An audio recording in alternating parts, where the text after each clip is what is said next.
또 시작할까요?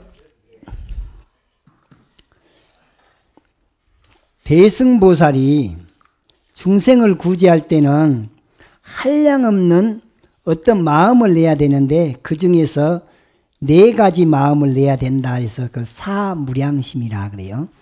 4가지 무량심에 자비희사에서 자무량심, 비무량심, 희무량심, 버릴 사자, 사무량심. 그러면 자비희사가 뭔 말이냐?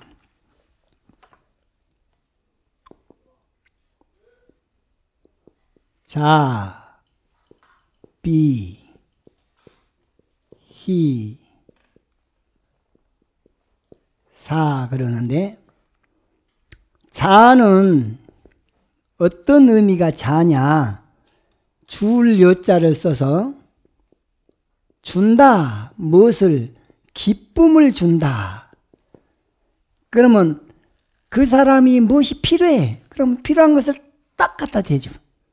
그러면 그 사람이 즐겁겠죠. 그걸 갖다가 기쁨주가 되어주는 거예요. 기쁨. 그러니까 이 사람이 지금 돈이 딱 필요해요.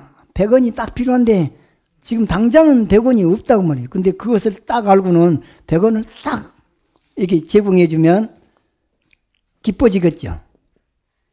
그런데 뽑을 발자를 써서 발고가 비요. 비심은 뭐냐? 그러니까 자심이 있고 비심이 있겠잖아요. 자비심 그러는데 자는 즐거움을 해결해 주는 것이, 즐겁게 해주는 것이 자고 괴로움을 제거해 주는 것이 비다 그 말이에요. 누가 병이 나서 죽겠어요. 그런데 딱 의사의 모습으로 나타나서 병을 딱 치료해 줬어요. 병이라고 하는 괴로움을 제거해 줬죠. 그게 이 비를 실천하는 거예요. 그런데 내가 절에를 30년을 40년을 다녔지만은 교리를 못 배웠어. 교리를 못 배워서 아주 그냥 속에서 뭔가 좀 긴가민가 깝깝해 죽겠었는데 어떤 스님이 와서는 그 문제를 딱 해결해 주었어요. 몸이 시원한 거. 속이 쏙 시원해지면은 그것은 자를 실천한 거죠. 이게 자비는 괴로움을 제거해 주는 건 비고 즐거움을 제공해 주는 것은 자. 그래서 발고 여락을 비자 그런데 자비. 자비는 괴로움을 제거해 주면서 즐거움을 선사하는 것이 자비다. 자비를 실천한다. 그러니까 보살이 중생을 구제할 때는 자비심이 철철 넘쳐야 된다고 말이죠.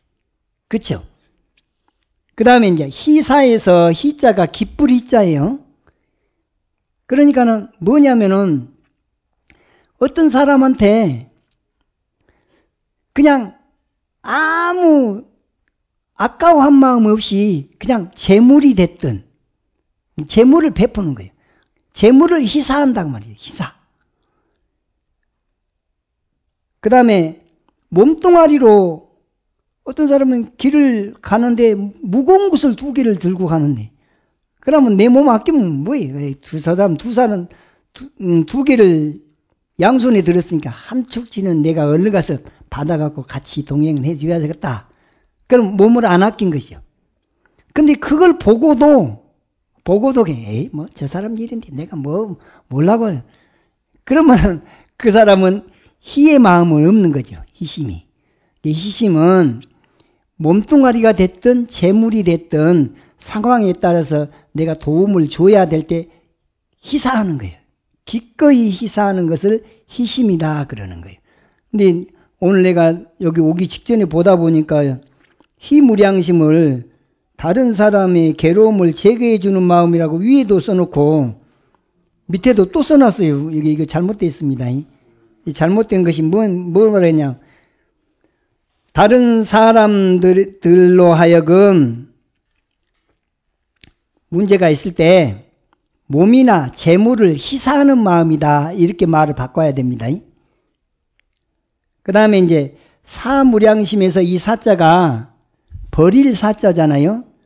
버린단 말이에요. 버려. 이것을 갖다 확 내땡겨버리는 거예요. 그런데 우리가 문제가 되는 것은 뭐냐면 취사 선택을 한단 말이죠. 좋은 것은 움켜쥐려고 하고 자기한테 별로 안 좋은 것은 멀리 하려고 하고 자꾸 그러잖아요. 미운 사람은 에이 싫어 그러고 좋은 사람만 그냥 내 편 이러려고 하는 건 이분법이죠. 이분법의 마음에서 선이든 악이든 좋든 굳든 이렇게 둘로 나눠서 사는 것이 중생심인데 선도 버려버리고 악도 버려버리면 공의 마음이 되겠죠. 공의 마음으로 살아라. 이게 버릴 사자예요. 그러니까 좋은 것도 버려버리고 굳은 것도 버려버리고 잘난 것도 버려버리고 못난 것도 버려버리고 그냥 공의 마음으로 실천을 하면은 이것이 버릴 사자 사무량심이 된다 그 말이에요.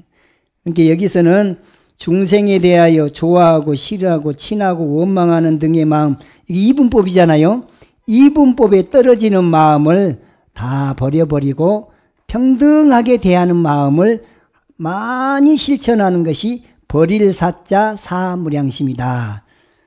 우리가 법화경의 법사품에 보면 이런 말이 나와요. 법사가 될 자격이 강의를 하면 강사라 그러죠. 법문을 하면 법사죠.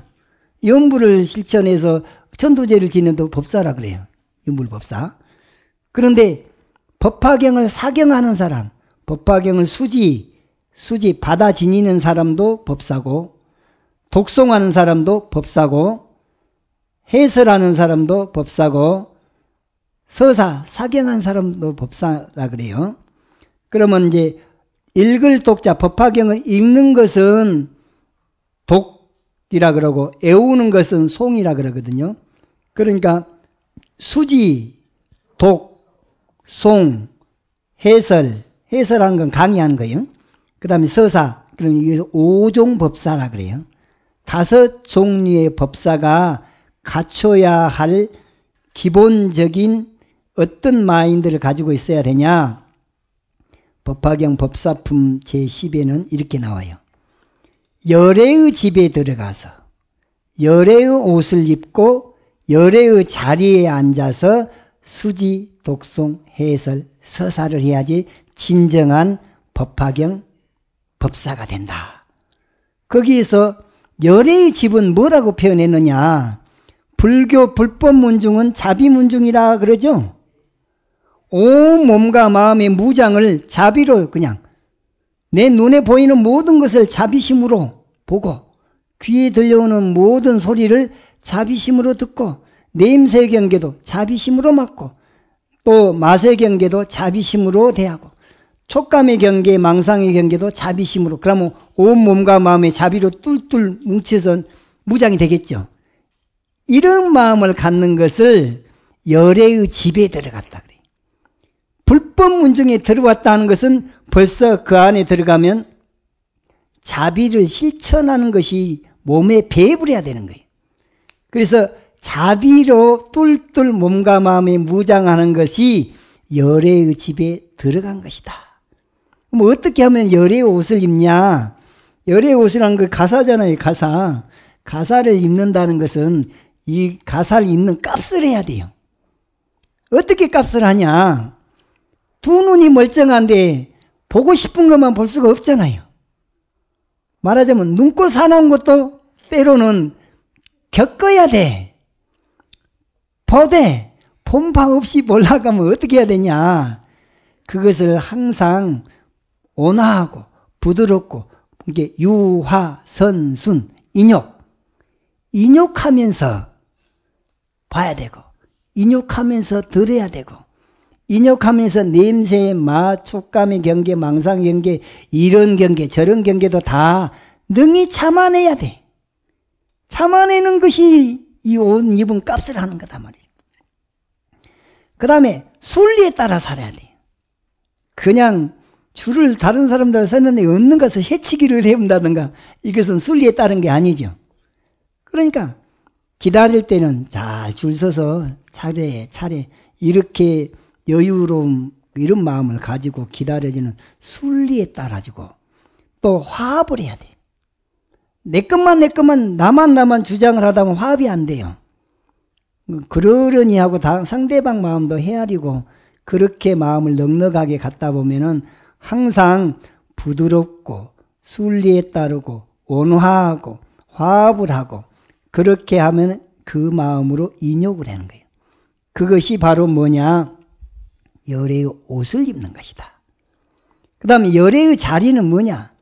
열애는 머리끝에서부터 발끝까지 천지우주가 이대로 공이야. 공이 열애예요. 공이. 법신열애. 공으로 완전히 무장이 돼버리면 열애의 자리에 앉을 자격이 있는 거죠. 열애의 자리에 앉기 위해서 우리가 수행한 거 아닙니까? 통달무화가 되고 아공, 법공을 통달하기 위해서 수행을 하는 것인데 그것이 바로 열애의 자리에 앉기 위해서 그러는 거예요.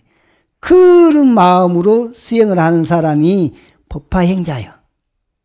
근데 그놈은 싹 빼버리고 그냥 글만 쓰고 있고 그냥 졸졸졸졸졸졸 읽기만 하고 있고 주문만 막 외우고 있고 묻고 하고 있고 그러면 그분을 열애의 집에 들어가서 열애의 옷을 입고 열애의 자리에 앉는 그런 참선납자가 되겠어요? 법화행자가 되겠어요? 염불행자가 되겠어요? 인격의 변화를 기대할 수가 있겠어요? 안 되죠? 안 되는 이유는 그게 기본이 안 돼 있기 때문에 그런 거예요. 그것이 기본이 되기 위해서 뭘 하냐? 이렇게 교육을 받아야 되는 거예요. 체계적으로 교육을 받다 보면 내가 미처 생각하지 못했던 것을 깨우쳐 주잖아요. 깨우침을 얻었으면 그놈을 실천하다 보면은 나도 노력한 것만큼은 조금씩 변화가 와. 내가 이 법에 대해서 자신 있고 또 그대로 실천한다면은 그렇게 떳떳할 수가 없습니다. 그런데 거짓말이나 시일시라고 다른 사람 있을 때만 얻는 잘한 척하고 돌아서면 자기 본색이 드러나고 이래갖고는 절대 공부가 안 되는 거예요. 그래서 공부는 순수한 사람이 공부를 잘해. 조금 바보 같은 사람. 좀 다른 사람 볼 때 저 사람 저 안팎도 없고 저렇게 솔직해 갖고 저 순진해 갖고 저래 갖고 어떻게 세상살이 하려고. 근데 사실은 그런 사람이 공부를 시키면 훨씬 빠르다는 거예요. 마음이 순수하니까. 순수한 사람으로 변해가려고 하는 것이 공부지. 그냥 이 것만 쫓아다니고 너무 지나치게 현실적이고 그런 사람은 그 계산 머리 영리한 그것 때문에 공부가 더 더디다는 거예요. 그래서 사무량심에서 자비희사, 자무량심, 비무량심, 희무량심, 버릴 사자, 사무량심 이런 마음을 갖는 것이 대승보살이 중생을 구제할 때 기본적으로 갖춰야 되는 마음인데 법화경에서는 오종법사가 갖춰야 되는 기본적인 마인드가 뭐냐? 열애의 집에 들어가서 열애의 옷을 입고 열애의 자리에 앉아서 법화경을 수지하고 읽고 외우고 해설하고 사경을 해라. 그래서 이제 이런 게 한 번만 들어도 뭐 사경만 주장하는 사람들 마음 씀씀이를 한번 엿볼 수가 있죠. 염불만 주장하는 사람 마음 씀씀이를 엿볼 수가 있죠. 저 사람이 열애의 집에 들어가서 열애의 옷을 입고 열애의 자리에 앉아서 염불을 하는가? 열애의 집에 들어가서 열애의 옷을 입고 열애의 자리에 앉아서 참선을 하고 있는가? 그 마음으로 절에를 다니고 있는가? 그렇지 않는가? 그것은 머리를 깎고 안 깎고 상관없어요. 그거 상관없이 그렇게 살아버리면 그 사람이 그야말로 부처님 진정한 불제자가 되는 거죠. 우리가 진정한 불제자가 되기 위해서 절에 다니는 것이지 폼으로만 그냥 나는 아무개를 은사로 모셨다 그놈만 내세우려고 하는 거 아니잖아요. 인격의 변화가 오려면 자 첫째 뭘 해야 된다고요? 열애의 집에 따라하세요. 열애의 집에 들어가서 열애의 옷을 입고 열애의 자리에 앉아서 불법을 실천하자. 그래야만이 진정한 불제자니라. 앞으로 우리는 그렇게 삽시다.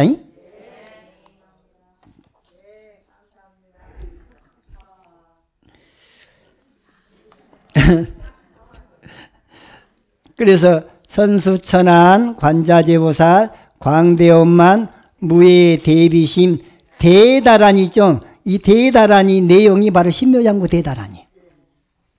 그 신묘장구 대다란이가 갖추고 있는 그 에너지, 그 위실력을 내가 정말 그것을 가피를 받기를 나한테 깨우쳐 주시고 그렇게 해달라고 청을 하는 것이 개청이에요.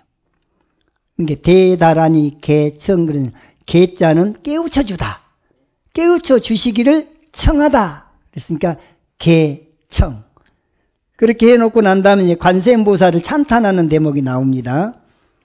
개수관음 대비주. 개수란 말은 머리를 숙인다고 말이에요. 머리를 숙인 것은 절하는 거죠. 그러면 절은 서서 이렇게 하면은 반배, 큰 절을 하면은 이건 큰 절, 정례라 그러죠. 정례. 이 말을 땅에 댈 정도로. 이게 정례라는 말이 들어가면은 그냥 큰 절을 한다 이렇게 생각하고, 그냥 합장하고 이게 합장예를 표할 때도 개수예요.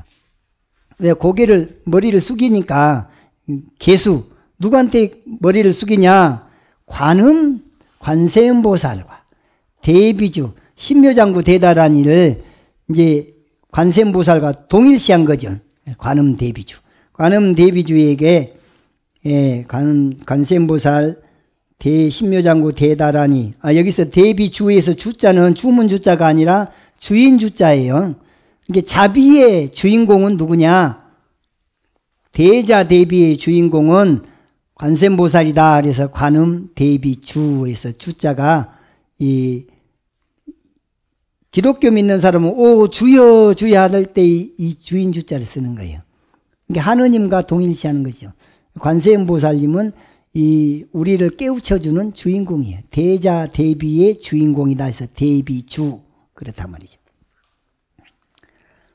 여기서부터는 이제 우리가 믿고 의지할 관세음보살에 대한 찬탄과 찬송이 시작되는데, 자, 개수, 관음, 대비주, 원력, 홍심, 상호신에서 원력, 그 원력이 위대하고 상호 또한 거룩하사 해서 상호란 말이 나오잖아요.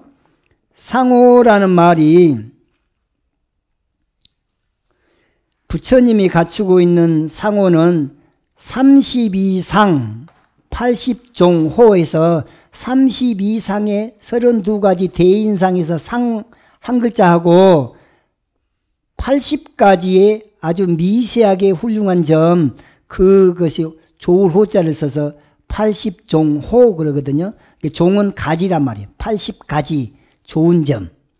32가지 대인상이랄 때는 32상, 그 다음에 80가지 미세하게 좋은 점, 그것은 80종호. 그래서 32상에서 상자와 80종에서 호자를 따가지고 상호 그러는 거예요. 그러니까 상호는 얼굴만 가지고 논하는 것이 아니고 부처님 머리끝에서부터 발끝까지 전체를 통괄해서 좀 두드러진 32가지는 32상, 또 세밀하게 훌륭한 점은 80종호. 근데 그럼 32상이 무엇이고 80종호가 뭐냐? 내가 고생하시지 마시라고 32상 여기 다 설명해 놨어요. 80종호도 다 설명해 놨는데 32상은 제목만 한번 읽어 나가십시다. 32상은 한번 읽어 봅시다. 정상, 육계상 보십시오. 저를 한번 봐봐요. 여기가 올라왔어요? 안 올라왔어요? 부처님은 더 올라왔죠. 이만큼 올라왔죠. 이게 상투 틀어놓은 것 같죠? 이걸 육계라 그런 거예요. 육계, 이게 계자가 상투 계자예요. 이게 부처님은 선정에 들어간 선정력이 얼마나 뛰어나시던지 이게 희한해요. 우리도 선정력이 깊지는 않지만 어쩌다가 이제 정신 차려서 산매에 발덕을 할 때면 그날 바로 여기 이만큼 올라가 있어요. 산매력이 떨어지면 이거 또 내려가요. 이게 들쭉날쭉의 고무줄 같이 산매력이 꾸준히 유지가 되면 이게 쏙 올라오겠죠. 전생에서부터 닦은 것도 여기 도골이라 그래요. 도골이 서갖고 있는 사람은 전생의 성근이 깊다 이렇게 생각을 해야 됩니다. 그러니까 부처님은 반드시 여기가 이렇게 쑥 올라와 있는 상호를 모셔야지 맞는 거죠.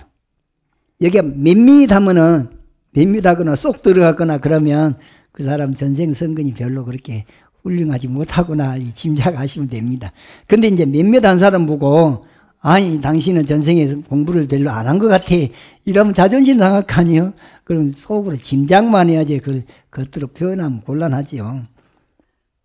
그래서 첫 번째 정상 육계상, 그 다음에 이제 신모 우선상이라는 이 곱슬머리란 얘기예요. 곱슬머리 오른쪽으로 이게 곱슬곱슬 이게 스트레이트로 쭉쭉 내려가는 사람이 있지만 어떤 사람은 머리가 이렇게 곱슬머리로 이 길어날면서 이게 막 그냥 곱슬곱슬 해야 되는데 오른쪽으로 돌아가는 신체의 털이 하나하나 오른쪽으로 말려 있는 것, 오른쪽으로 말린 머리카락, 그런 모습이 두드러진 모습이죠.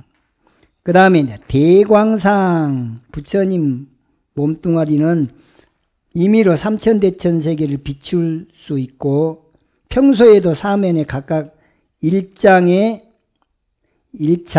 한 것은 한 척이 30cm인데 거기에 10배면은 300cm. 그러니까 부처님이 걸어 다니시면 낮이든 밤이든 3m 정도가 빛이 이렇게 항상 따라다닌다는 거예요.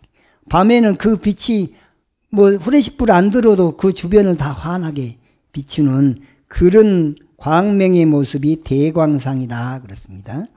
미간백호상, 이 미간에 양 눈썹 사이에 여기에 하얀 털이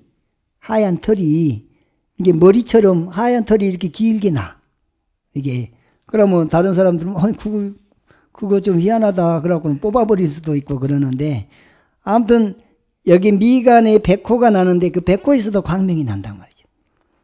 그래서 미간백호산, 미간에 하얗고 부드러운 털이 있고 오른쪽으로 말려 있는 것, 이런 모습이 있고, 아까 말하자면은 법인성보살이 여기에 점이 크게 있었던 거, 그것도 미간백호상 중에 그와 비슷한 30 이상 중에 하나로 볼 수 있단 말이죠. 왜?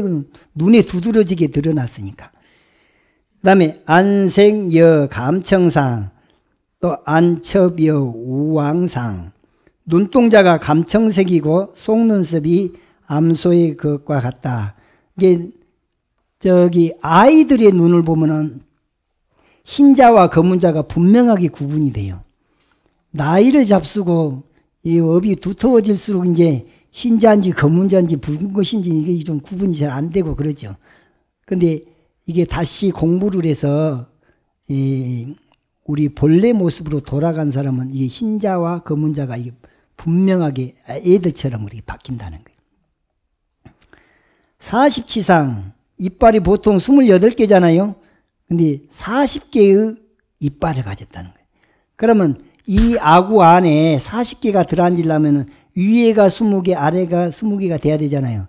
그러면 이 몸이 이렇게 크면은 좀 여기 아구가 좀 크겠지만은 보통 사람이라면 40개가 나려면 이빨이 자라야 돼요. 촘촘하고 잘게 있어야지 가능하다. 그 다음에 치밀상이라 그래서 치재상, 평평한 이를 갖고 있다. 치열이 좋다 말이죠. 어떤 사람은 이빨이 그냥 여기가 쭉 고르게 난 사람이 있어요. 그런 사람 말도 잘 듣습니다. 근데 옥리백이도 이빨이 막 이렇게, 그런 사람 고집이 세요. 그래서 여기 치재상은 이빨이 쭉 고르게 난 사람. 치밀상은 이제 어떤 사람이 이빨이 여기가 가운데가 이것이 쭉 벌어져 가지고 이 발음이 셀 수도 있고 그런 것이 없는 경우를 치밀상이라 그래요. 그 다음에 아백상, 이빨이 하얗게, 흑인들도 이빨은 하얗더라고. 그 다음에 득채상미상.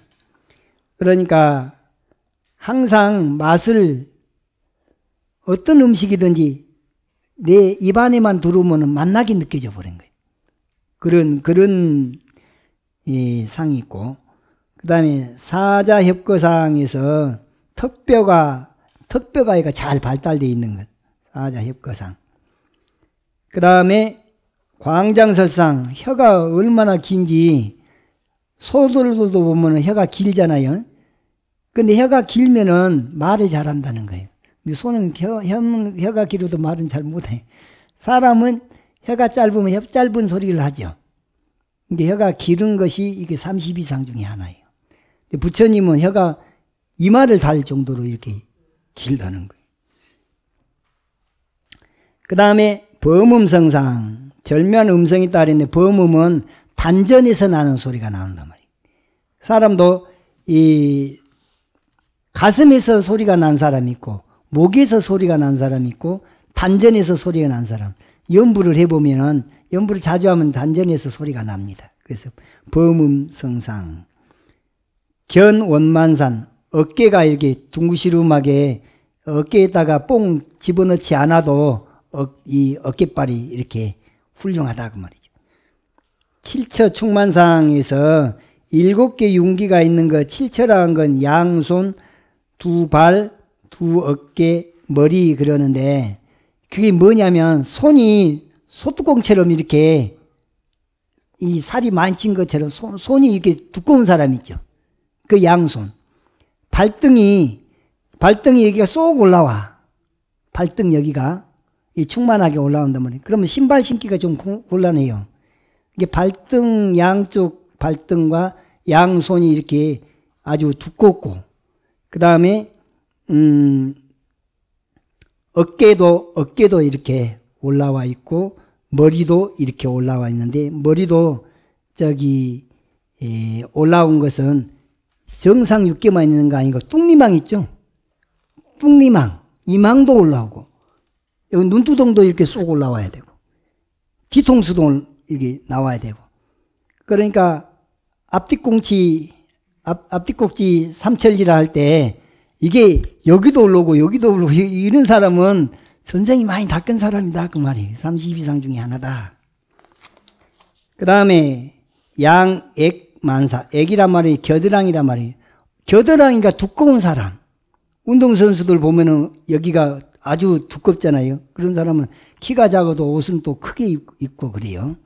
그래서 여기가 풍만한 사람, 여기가 그것이 양액만상이고, 신금색상, 피부 세활상, 피부가 세밀하고 부드러우며 황금과 같은 피부가 아주 그냥 우윳빛처럼 부드럽고 매끌매끌하고, 그 다음에 입수마설상, 똑바로 서서 굽히지 않았을 때는 손이 길어 무릎이다. 손이 얼마나 긴지 이렇게 반드시 내렸는데 손이 무릎까지 내려온 사람, 손이 무릎까지 내려온 사람이 있어요. 이 상체는 그렇게 크지 않는데 손발만 유난히 긴 사람도 있거든요. 그 다음에 신여 사자상, 상반신이 사자처럼 늠름하고 이풍당당하고, 신광 홍직상, 신체가 넓고 길며 반이양수와 같은 신장과 두 손을 펼친 길이가 같다고도 함. 어떤 사람은 팔다리, 양팔과 다리가 짧은 사람이 있어요. 나처럼 숏발, 숏다리. 그러면 일반 기성복을 입잖아요. 소매가 이만큼 남아. 숏다리들은 그 사람 몸매에 맞춰서 옷을 이 사이즈를 맞췄는데 다리가 이게 너무 짧아가지고 그놈을 또 이 바느질 가게에 가서 수선을 해서 되는 경우가 있는데, 부처님은 양팔도 길고 양다리도 길고 그렇다 그 말이죠. 그 다음에 공생일모상, 하나하나의 모발이 오른쪽으로 말려 있는 것. 신모상미상, 신체의 털이 모두 위를 향해 자라고. 마음장상, 이게 마음장상은 뭐냐면 남자로 태어났는데 남자의 고추가 없는 것 같아. 속에 들어가 버렸단 말이에요. 신선들은 고추가 속으로 들어가 버려가지고 바깥으로 서서 소변을 볼 수가 없다는 거예요. 그럼 여자같이 돼버려가지고 앉아서 소변을 봐야 되는 거예요. 그래서 부처경지에 이르면 마음장상으로 신체가 바뀌어요. 그 다음에 족부 원만상, 넓적다리가 둥글다. 족질 단우상, 발에 복삭뼈가 돌출되어 있고 발등이 높고 유연하다. 수족 세연상, 손발이 유연하다. 수족 만상, 손발에 망이 휘감겨 있다. 손발 모두가 손가락 사이에 불새처럼 갈퀴가 붙어 있다. 이것은 무슨 아틀란티스에서 온 사나이처럼 그런다는데, 이렇게 하면 괴물이라 그러지. 누가 정상 사람이라 그러겠어요? 지섬장상, 손가락이 길다. 손가락이 짧은 사람은 부지런하다 그러죠. 손가락이 긴 사람은 좀 게으르다 그러는데, 사실은 손가락이 긴 것이 32상 중에 하나예요. 선폭윤상, 손발에 고리 표시가 있다. 그 뭔 소리냐면, 여기 지문 있죠, 지문. 지문이, 이것이 이제 전생에 성근이 깊은 사람은 이게 흘러나가질 않아요. 동글동글한 거, 이것이 새지를 않는데, 이제 성근이 부족하면 몇 번 돌아가다가 이게 흘러버려요. 이게 흘러버린 거 적을수록 그 사람이 전생에 성근이 깊다 그래요. 옛날에 누가 출가한다 그러면, 이라봐라, 손 내놔봐. 라고 돋보기로 가지고 요 지문을 확인을 해서 이게 흘러나간 것이 몇 개나 되는가 와서 이 전생에 내가 얼마나 닦고 왔구나 그렇게 확인했다는 거예요. 그것이 바로 천폭윤상. 그 다음에 족안평상이라 해서 발이 평발이다 그 말이에요. 부처님은 평발입니다. 그러니까 평발이 나쁜 거 아니에요. 평발이 전생에 발이 평평할 정도로 수행을 많이 했다 그 말이에요. 족근원장상, 발 뒤꿈치가 넓고 길며 풍만하다. 그 다음에 32번째 천여로광상, 종아리가 사승왕 같다. 종아리가 아주 굵다. 씨름선수 중에 누가 종아리가 굵어요? 이만기 종아리는 그냥 여기에 뭐 하트 모양이 막 달릴 정도로 종아리가 퉁퉁한데, 그게 천여로광상이다 그 말이죠. 장단지가 그렇게 전생에 많이 닦았으니까 그 정도로 그 전생에 수행이 됐든 무슨 기능이 됐든 많이 갈고 닦았으니까 이만기가 천하장사를 그렇게 많이 했지 그게 거저됐겠냐 그 말이죠. 자, 이것이 32이상이라 해서 32가지 두드러진 신체적인 특징이에요. 이 32가지 대인상이라 그러는데, 80종호는 그냥 한번 쭉 읽어 나갑시다. 자, 손톱이 길고 엷고 광택이 있는 것, 손가락, 발가락이 둥글고 길고 부드럽고 마디가 나타나지 않는 것, 손과 발이 비슷하여 차별이 없는 것, 손과 발이 원만하고 부드럽고 깨끗하고 광택이 있는 것, 힘줄과 핏대가 얽히고 단단하고 깊게 있어서 나타나지 않는 것, 복삭뼈가 겉으로 나타나지 않는 것, 걸음걸이가 반듯하고 짜늑짜늑하여 코끼리와 같은 것, 걸음 걷는 것이 엄숙하여 사자와 같은 것, 걸음걸이가 평안하고 조용하여 지나치지도 않고 못 미치지도 아니하여 소의 걸음과 같은 것, 걸음을 걸어 나아가고 그침이 정당하여 거위와 같은 것, 몸을 돌려 돌아볼 때 반드시 오른쪽으로 돌리는 것이 코끼리 같은 것, 팔다리가 차례차례로 통통하고 원만하게 묘하게 생긴 것, 뼈마디가 서로 연락되어 틈이 없이 용이 서린 것 같은 것, 무릎이 묘하게 잘생겨 견고하며 원만한 것, 남근은 무늬가 묘하고 위세가 구조가여 원만하고 정정한 것, 몸과 팔다리가 윤택하고 부드럽고 때가 묻지 않는 것, 몸매가 돈독하고 엄숙하여 항상 겁약하지 않는 것, 몸과 팔다리가 견고하고 탄탄하여 잘 연결된 것, 몸과 팔다리가 안정되고 정중하여 요동되지 않고 원만하여 이지러지지 않는 것, 몸매가 선원과 같아서 단정하고 깨끗하여 티가 없는 것, 몸에 광명이 있어 환하게 비치는 것, 배가 네모지고 반듯하여 이지러짐이 없고 부드럽고 드러나지 않으며 여러가지 모양이 장엄스러운 것, 배꼽이 깊고 오른쪽으로 돌았으며 둥글고 묘하고 깨끗하여 광택이 있는 것, 배꼽이 두텁고 오목하거나 두드러지지 않고 동그랗고 묘한 것. 살같이 버짐이 없고 김이 검은 점, 혹 사마귀가 없는 것. 손바닥이 충실하고 부드럽고 발바닥이 평평한 것. 손금이 깊고 곧고 분명하여 끊어지지 않는 것. 입술이 붉고 윤택하고 빛나는 것이 빈바의 열매와 같은 것. 얼굴이 길지도 짧지도 크지도 작지도 아니하여 원만하고 단정한 것. 혀가 부드럽고 엷고 넓고 길며 구릿빛 같은 것. 목소리가 깊고 웅장하고 위엄있게 떨치는 것이 사자의 울음소리같이 명랑하고 밝은 것. 음성의 꼬리가 아름답고 묘하고 구조한 것이 깊은 골짜기 같은 것. 코가 높고 곧고 구멍이 드러나지 아니한 것. 이가 반듯하고 깨끗하고 흰 것. 송곳니가 둥글고 희고 깨끗하고 점차로 날카로운 것. 눈이 맑고 깨끗하고 검은 자의 흰 자위가 분명한 것. 눈이 넓고 길어 푸른 청년화 같아서 매우 사랑스러운 것. 속눈썹이 위아래가 가지런하고 빽빽하여 희지 않는 것. 눈썹이 길고 촘촘하고 가는 것. 눈썹이 아름답게 쓸리어 검붉은 수정빛 같은 것. 눈썹이 훤칠하고 빛나고 윤택하여 초생딸 같은 것. 귀가 두텁고 크고 길고 깃불이 길게 늘어진 것. 두기가 아름답고 가지런하여 아무 흠이 없는 것. 용모는 보는 이마다 사랑하고 공경하는 마음을 내게 하는 것. 이마가 넓고 원만하여 번듯하여 아름답고 훌륭한 것. 몸의 위통이 원만하여 사자와 같이 위엄이 있는 것. 머리카락이 길고 검푸르고 촘촘한 것. 머리카락이 향기롭고 깨끗하고 부드럽고 윤택하여 오른쪽으로 구부러진 것. 머리카락이 가지런하여 헝클어지지 않는 것. 머리카락이 단단하여 부스러지지 않는 것. 머리카락이 매끄럽고 때가 끼지 않는 것. 몸매가 견고한 것이 나라연보다 수승한 것. 키가 크고 몸이 단정한 것. 여러 구멍이 깨끗하고 훌륭한 것. 몸과 팔다리가 수승하여 견줄 리가 없는 것. 몸매가 여러 사람이 보기 좋아하여 싫어하지 아니한 것.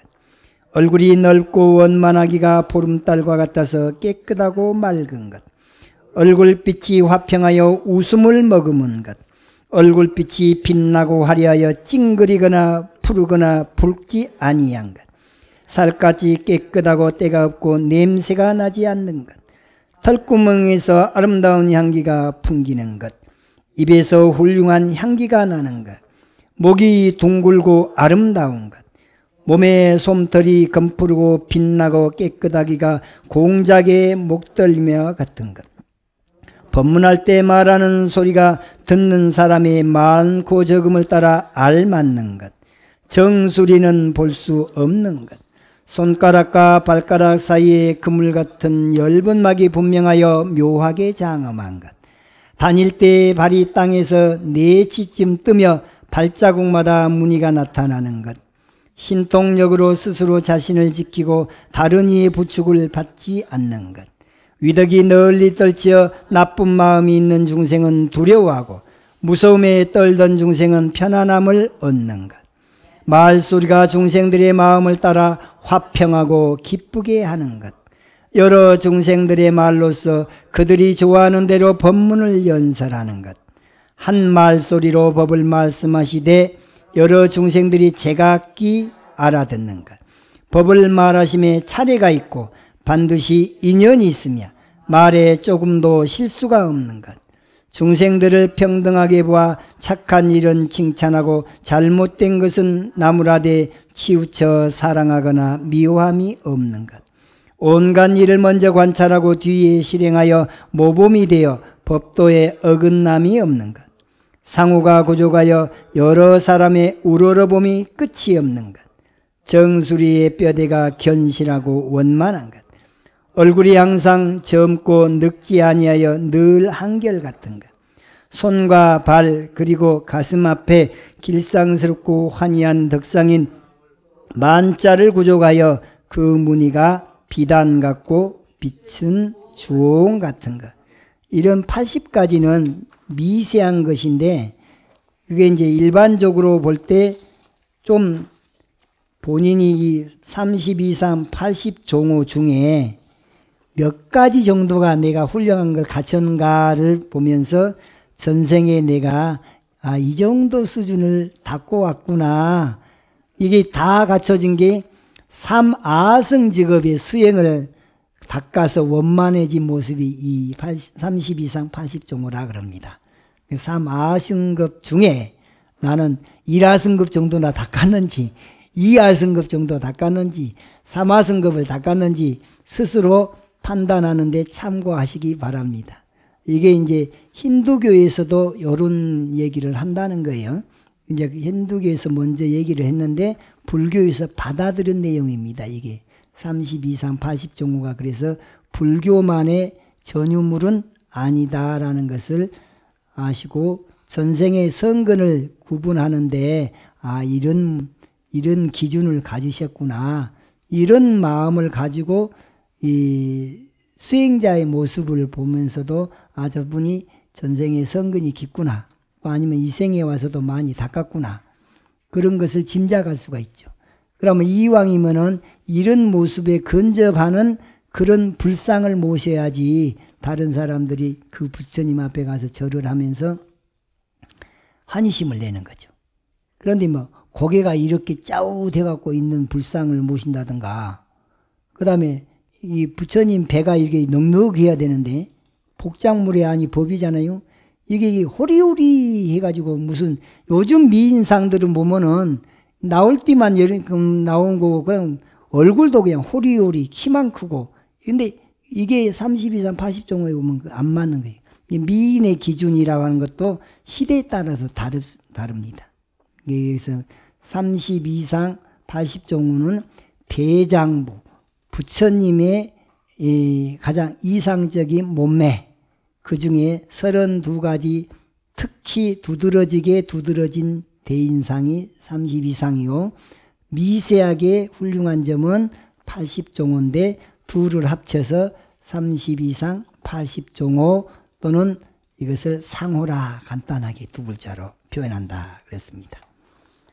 관세음보살이 10가지 자제가 명자제가 수명을 마음대로 늘리거나 줄일 수 있다는 자제가 있고 심자제라는 것은 마음 먹은 대로 그냥 다 할 수 있고 재자제, 재물을 금 나와라 뚝딱 은 나와라 뚝딱 마음대로 꺼내 쓸 수가 있고 업자제라 해서 이제 과거 업연으로 해서 우리가 다시 윤회하고 그러는데 당신이 나고 싶으면 그냥 그 엄마 아빠 필요 없이 그냥 그쪽으로 화신으로 놔둘 수가 있으니까 태어난 것도 자제하고 또 뭘 이해하는 것도 자제하고 법에 있어서도 자제하고 원력에 있어서도 자제하고 신통이 자제하고 지혜가 자제하다 해서 10가지 자제가 해서 10자제라 그랬습니다.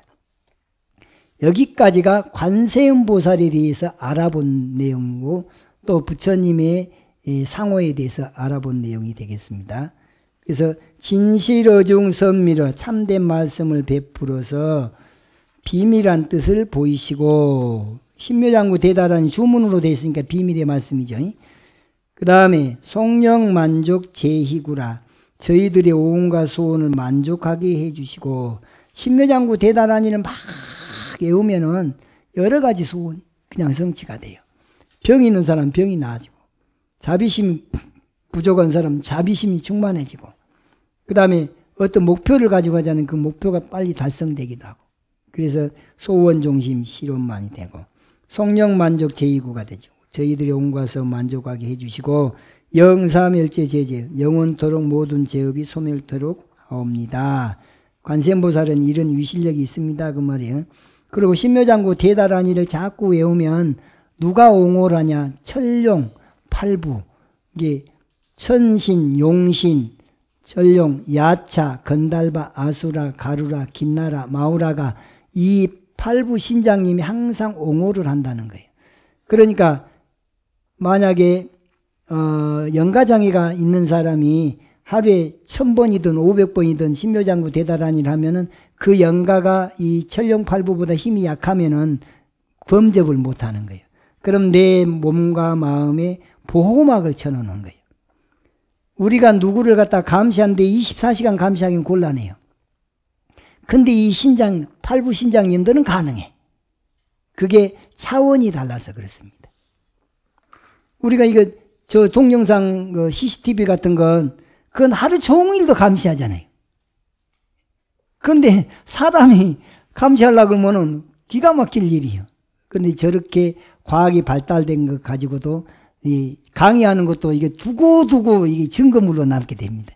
이렇게 꼼짝 말하고 막 그냥 카메라를 몇 대씩을 갖다가 이렇게 해서 강의해 놓으면 잘못 얘기해 놓은 것이 나중에 그 스님이 옛날에 강의했는데 보니까 나중에 내가 알고 봤더니 멍터리더라 이런 소리가 나오는 거예요. 그러니까 완전히 저는요 오픈해 놓고 강의 노트에 나와 있는 걸 다 줘버리고 거기서 찾아서 그 본인 복습도 하시고 그러십시오. 그러죠. 그 다음에 백천삼매 도는 수다. 이 삼매가 백천까지 84,003매가 있는데 이 신묘장구 대다란이도 쭉 밀어붙이면 수월선사 같이 낮이나 밤이나 입안에서 그냥 이게 계속 돌아버린다는. 그러면 이제 삼매를 발등하는데 그걸 대비주 삼매. 수월선사는 대비주를 해가지고 도통을 했다는 거예요. 수지 신시 광명당 대비주를 지닌 이 몸 큰 광명의 깃발이며 광명이란 말은 뭐냐면 지혜 광명, 자비 광명, 신통 자재 광명 그런 이 위대한 공덕이 있다. 수지 심시 신통장 마음에서는 대비주를 자꾸 외우면 신통력이 나오는데 어떤 사람은 이거 하는데 전생을 잘 보는 그런 능력이 개발되기도 하고 숙명통, 어떤 사람은 천안통이 개발되기도 하고 어떤 사람은 타심통이 어떤 사람은 두세 가지가 한꺼번에 개발되기도 하고 어떤 사람은 어떤 신통이 나오냐면은 사주를 잘 보는 거 그런 능력으로 또 개발된 사람도 있어요.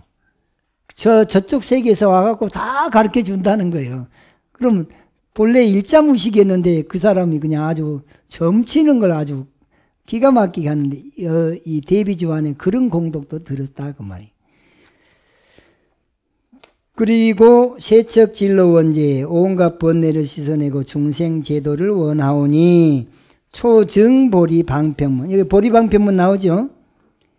이 초란 말은 뛰어넘을 초자니까 범부를 뛰어넘어서 깨달음의 방편문을 갖다가 증득하게 되니까 열반을 증득하게 된다. 아금칭송석이 이런 공덕들이 있기 때문에 제가 이제 칭송을 하며 맹세하고 귀하오니 소원종심 실현만 원하는 일 마음대로 원만성취하여지다.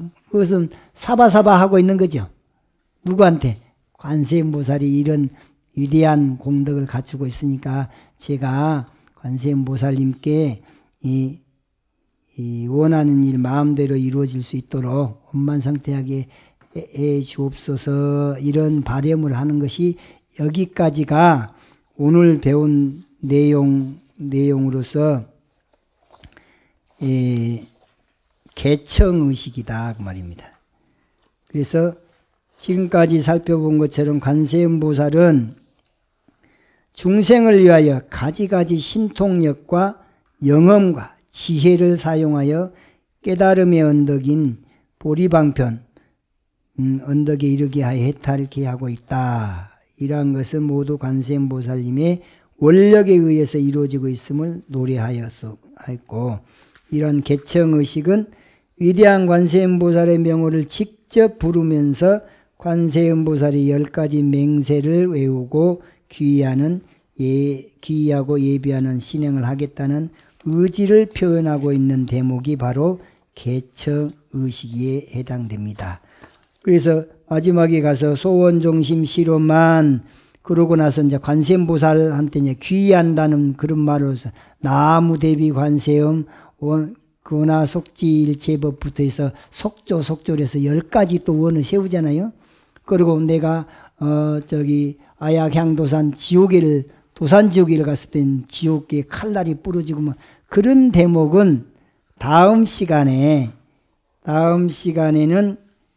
그 별원의식이라 해서 관세음보살한테 별도로 원을 세워서 귀의하는 대목이 벼론의식인데 그건 다음 시간에 하도록 하겠습니다. 오늘은 여기까지. 성불하십시오.